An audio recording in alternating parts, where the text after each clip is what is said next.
Right घुटने को left पैर को इस तरह से उठाना, घुट और दोनों पैरों को ऐसे फोल्ड कर लेना।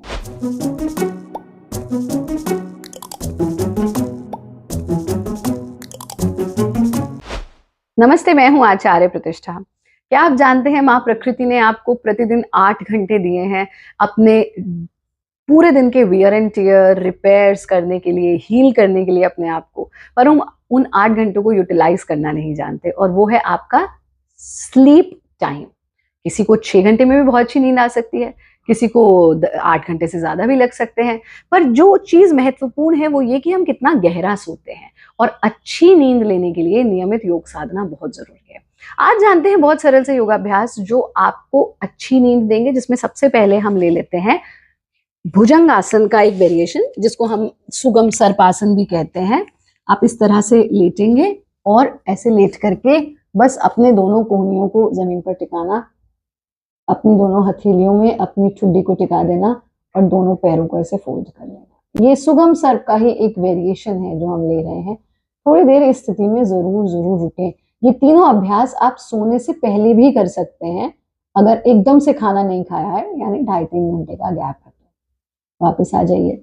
दूसरे अभ्यास में यहीं से हम अपने कमर के बल लेट जाते हैं और विपरीत जानु भूस्पर्श, यानी हमारा जो स्पाइनल कॉलम है, वही स्पाइन और आपका ब्रेन जुड़ा हुआ है। This is how your central nervous system वही होता है हमारा।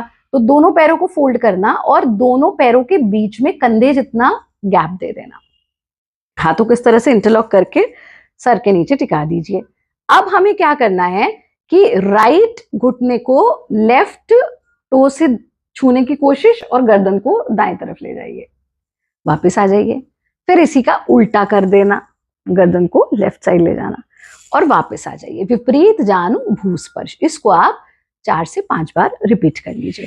और अंतिम अभ्यास जो हमारा बाल कृष्ण आसन है, उसका एक वेरिएशन हम यहाँ पर ले रहे हैं, जिसमें आप अपने ही दोनों पैरों को पकड़ लेते हैं ऐसे, अपने पैर के अपनी उंगली, पहली उंगली से पैर के अंगूठे को, और जितना हो सके उतना पैर को इस तरह से उठाना। घुटना सीधा करने की कोशिश नहीं करनी।